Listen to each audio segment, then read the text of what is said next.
So it's recording, right? Mm-hmm. Okay. All right. So here we have a 2008 Subaru Outback. We're replacing the rear hub, and for most people,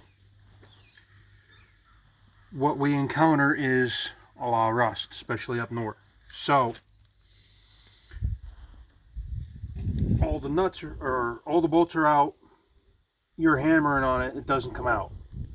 So if you have a slide hammer, take a piece of angle, 2 1/2-inch bolts or 2 1/2-inch holes, and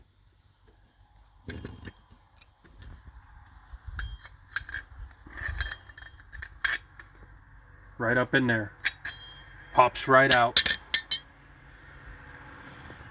I wasn't surprised. I was really surprised how easy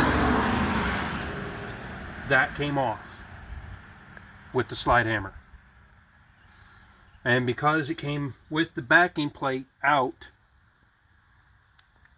hammer on the back of the hub, pops right out. So, super simple. If you ever have a problem and you have a slide hammer, it's the way you fix it.